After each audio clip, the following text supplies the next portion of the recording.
નમસ્કાર વિદ્યાર્થી મિત્રો. ધોરણ 9 ગ્રામર, જેમાં આપણે આજે શીખીશું વચન વ્યવસ્થા. આની પહેલાંના લેક્ચરમાં આપણે લિંગ વ્યવસ્થા શીખી ગયા, સ્ત્રીલિંગ, પુલ્લિંગ અને નપુંસકલિંગ. હવે આવે છે વચન. વચનો બે હોય છે, એક વચન અને બહુવચન. નીચેના વાક્યો વાંચો. આઈ જોન બોટ અ બુક. બીજું છે જોન બોટ 3 books. ત્રીજું છે a child was playing in the garden. ચોથું છે children were playing in the garden. શું સમજાય છે તમે 1.1માં અ બુક છે, તો 1.2માં 3 booksની વાત છે. તો અ ચાઇલ્ડ છે અને 2.2માં ચિલ્ડ્રનની વાત છે. એટલે કે વાક્ય 1.1 અને 2.1માં એક વચન અને 2.1માં બહુવચન છે. એટલું જ નહીં, 1.2માં શબ્દને એસ પ્રત્યે લાગ્યો છે અને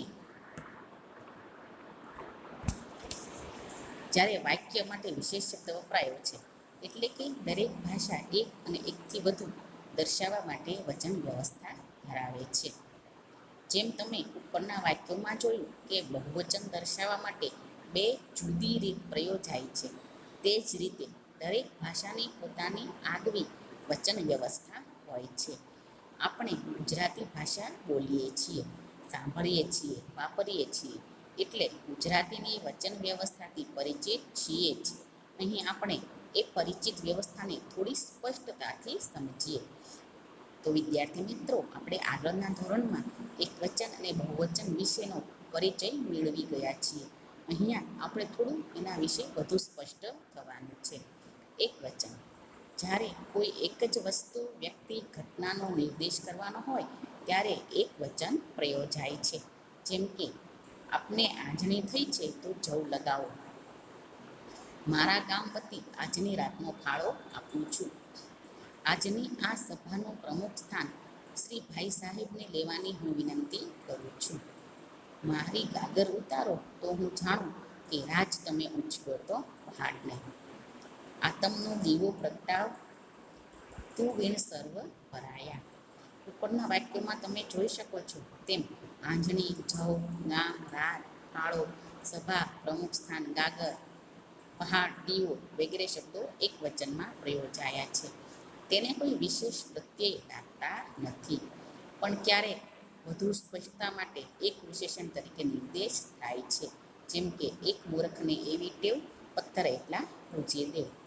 જ્યાં જ્યાં વસે ગુજરાતી, જ્યાં જ્યાં વસે એક ગુજરાતી, ત્યાં સદાકાળ ગુજરાતી. રંગમંચ પર વચ્ચોવચ એક મોટું મેજ છે, ત્યાં એક વિશાળ રાજમાર્ગ નજરે પડે છે. એક રાત તો રમાઈ ગઈ ને. હવે નીચેના શબ્દો વાંચો અને એનું બહુવચન કેવી રીતે કરવું તે વિચારી જુઓ. પાણી, દૂધ. આ શબ્દોની આગળ તમે માપ આદે ઉમેરી શકશો, પણ આ શબ્દોનું બહુવચન નહીં કરી શકો. એટલે કે દ્રવ્યવાચક સંજ્ઞાનું બહુવચન થતું નથી. દ્રવ્યવાચક સંજ્ઞા હોય તો એનું બહુવચન તમે આગળ લીટર કે એવું કોઈ માપ ઉમેરી શકો, પણ એનું બહુવચન થતું નથી. ધારો કે દૂધ, તો એક દૂધ એવી રીતના આપણે વાંચી શકીએ નહીં, પણ 1 લીટર દૂધ એમ વાંચી શકીએ.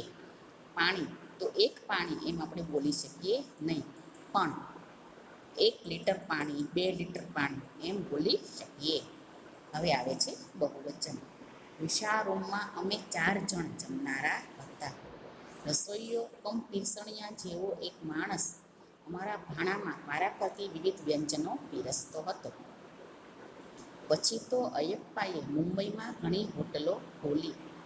બજારમાં પૂજાપાના સામાન, દરભાસનો, ઓરસિયા, મર્તબાન એટલે કે ચીની માટેની બરણીઓ, તુલસી કે રુદ્રાક્ષની માળાઓ, પથ્થર કે ધાતુની મૂર્તિઓ, દેવદેવીઓના ચિત્રો અને છબીઓ, જાત્રા માર્ગની ચોપડીઓ, પહાડો ચડવાની લાકડીઓ, ટોર્ચ, ફાનસ, મીણ કાપડ, છત્રીઓ, ધાબળા, ચટાઈઓ, ભજન ભક્તિ, પૂજા ને દેવ દેવાદીને લગતા ધાર્મિક પુસ્તકો, એવો સાધુ ભગતને જાત્રાળુઓના બરનો માલ જ જ્યાં વિશે જોવા મળે. બરનો એટલે કે કામનો. તમે અહીં આવવાના છો એ સમાચાર મળ્યા. ઉપરના વાક્યોમાં તમે બહુવચનનો પ્રયોગ જોયો. તમે જાણો છો કે જ્યારે એકથી વધુનો નિર્દેશ કરવાનો હોય ત્યારે બહુવચન પ્રયોજાય છે. પણ એ બહુવચન કેવી રીતના પ્રયોજાય છે તે તમે ઉપરના વાક્યોમાં જોઈ શકશો. ચાલો આપણે વધુ સ્પષ્ટ રીતે જોઈએ. પહેલું, વ્યંજનો, હોટલો, દરભાસનો, માળાઓ, મૂર્તિઓ, ચિત્રો, છબીઓ, ચોપડીઓ, લાકડીઓ, છત્રીઓ, પુસ્તકો, ચિત્રાળુઓ વગેરે જેવા શબ્દો બહુવચન છે. વ્યંજનો તો એ બહુવચન છે, પણ વ્યંજન તો એક વચન થઈ જાય. હોટલો એ બહુવચન છે, હોટલ એ એક વચન છે. તો ઉપરના બધા શબ્દો બહુવચનમાં પ્રયોજાના છે. આ શબ્દોનું બહુવચન બહુ સ્પષ્ટ રીતે જોઈ શકાય છે. તેમની સાથે ઓ પ્રત્યય જોડાયેલો છે. ગુજરાતી ભાષા સામાન્ય રીતે બહુવચન કરવા માટે ઓ પ્રત્યય જોડે છે. દાખલા તરીકે ખુરશી તો ખુરશીઓ, નિબંધ નિબંધો, ફૂલ ફૂલો, વાત વાતો, સાધુ સાધુઓ, સ્થાન સ્થાનો, શાળા શાળાઓ, પ્રવાસી પ્રવાસીઓ, કુટુંબ કુટુંબો. અહીં તમે જોઈ શકશો કે જે શબ્દને અંતે અસ્વર હોય ત્યાં અને બદલે ઓ પ્રત્યય બોલાય છે. જેમ કે ફૂલ તો એનું બહુવચન ફૂલ ઓ નહીં લખાય, પણ ફૂલો જ લખાશે. સ્થાનનું બહુવચન સ્થાન ઓ નહીં લખાય, પણ સ્થાનો. પરંતુ અ સિવાયના સ્વરો હોય અને શબ્દને અંતે આવતો મૂળ સ્વર જળવાયેલો રહે અને ત્યાં ઓ સ્વર જોડાય, જેમ કે ખુરશી એ કારાંત શબ્દ છે, તેથી ખુરશો નહીં પણ ખુરશીઓ. શાળા તો શાળો નહીં પણ શાળાઓ. ઉપરના વાક્યોમાં તમે પૂજા પાઠ, ધાબળા વગેરે શબ્દ વાંચ્યા. તમને થશે કે અહીં બહુવચનનો કયો પ્રત્યય લાગશે. અહીં તો શબ્દનો ફેરફાર થઈ ગયો છે, બરાબર ને? સાચી વાત છે. નીચેના શબ્દો વાંચો અને એનું બહુવચન કરો. તાકો, કોથળો, ઓરસીયો, ઝૂલો, દીવો, કાપડનો તાકો, અનાજનો કોથળો. આ તો એક વચન છે, તો બહુવચનનું શું થશે? આમ આ પ્રયોગ કાવ્યમાં છે જ. એ લોકો પહેલાં કાપડના તાકા ભરી રાખે છે. એ લોકો પહેલાં ધાન્યના કોથળા સીવી રાખે છે. ચાલો આ શબ્દનું બહુવચન જોઈએ. તાકો એનું બહુવચન થાય છે તાકા. ઓરસીયો એનું બહુવચન થાય છે ઓરસિયા. દીવો એનું બહુવચન થાય છે દીવા. કોથળો એનું બહુવચન થાય છે કોથળા. ઝૂલો એનું બહુવચન થાય છે ઝૂલા. આ શબ્દોને બહુવચનમાં પ્રયોજવા માટે શું કર્યું? શબ્દને અંતે જ્યારે ઓ સ્વર આવે ત્યારે તેને બહુવચન પણ ઓ પ્રત્યય જ લાગે તો કેવી રીતે સંભળાય કે સમજાય? તાકો ઓ, કોથળો ઓ, એટલે આપણે ઓ સ્વરને બદલે આ સ્વર પ્રયોજીએ છીએ. કોથળો તો કોથળા બહુવચન. કોડિયું તો કોડિયા. પીછું તો પીછા. માટલું તો માટલા. સસલું તો સસલા. તણખલું તો તણખલા. આ શબ્દમાં બહુવચનનો અર્થ ઉમેરવો હોય તો કયો પ્રત્યય લગાવશો? ઓ. કોડિયો, પીછો. વાંચું કે સાંભળું બરાબર લાગતું નથી. ઉપરના પુલ્લિંગી ઓકારાંત શબ્દમાં ઓને સ્થાને આ પ્રત્યય મૂકીએ તો ઉકારાંત શબ્દમાં ઉને સ્થાને આ પ્રત્યય આવશે. ઉકારાંત નપુંસકલિંગી શબ્દોનું બહુવચન કરીએ તો કોડિયું તો કોડિયા, માટલું તો માટલા, તણખલું તણખલા, પીછું તો પીછા અને સસલું તો સસલા. ધ્યાન રાખો, પુલ્લિંગ શબ્દોમાં ઓ સ્વરને સ્થાને આ આવશે. અનુસ્વાર વિના અને નપુંસકલિંગી શબ્દોમાં ઉને સ્થાને આ સ્વર આવશે. નીચેના શબ્દોનું બહુવચનમાં ફેરવું. કૂતરું, વાંદળું, વાંદરું, કાતરડું અને હલેસું. આ શબ્દો નપુંસકલિંગ છે, ઉકારાંત છે. કૂતરું ઉ આવ્યું પાછળ, તેથી આ શબ્દોનું બહુવચન કેવી રીતના કરવું? જોઈએ તો કૂતરું તો એનું બહુવચન કૂતરા, વાંદરું તો વાંદરા, હલેસું તો હલેસા, વાદળું તો વાદળા, કાંતરડું તો કાંતરડા. ઉપરના વાક્યોમાંથી ત્રણેય વાક્યો ફરીવાર જોઈએ તો વિશાળ રૂમમાં અમે 4 જણા જમનારા હતા. રસોઈયો કમ પીરસણિયા જેવો માણસ અમારા ભાણામાં વારાફરતી વિવિધ વ્યંજનો પીરસતો હતો. પછી તો અયપ્પાએ મુંબઈમાં ઘણી હોટલો ખોલી. આ વાક્યમાં તમે જોઈ શકશો કે 4 જણ, વિવિધ વ્યંજનો, ઘણી હોટલોનો પ્રયોગ થયો છે. અહીં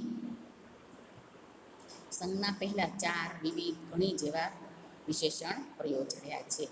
આવા વિશેષણો દ્વારા પણ બહુવત્વનો એટલે કે બહુવચનનો નિર્દેશ થતો હોય છે.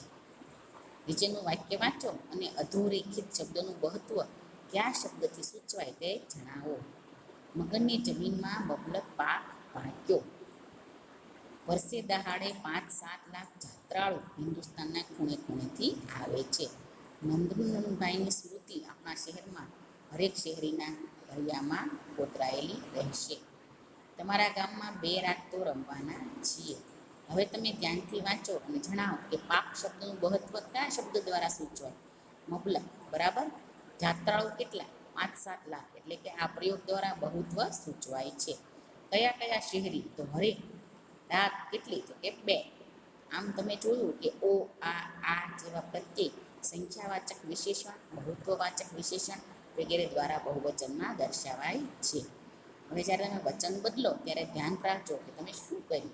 તમને ઉપર જણાવ્યા ઉપરાંતની વ્યવસ્થા દેખાશે. દાદાએ સફરજન ખાધું. દાદાએ સફરજન ખાધા. હવે તો વિદ્યાર્થી મિત્રો તમે પણ વચન ધ્યાનથી વાંચશો ને, તો અહીંયા તમારું વચનનું ગ્રામર પૂરું થાય છે. તમારે તમારી ગ્રામર બુકમાં આ વચનનો ટોપિક લખી અને ગૂગલ ક્લાસરૂમમાં મોકલવાનો રહેશે. Thank you.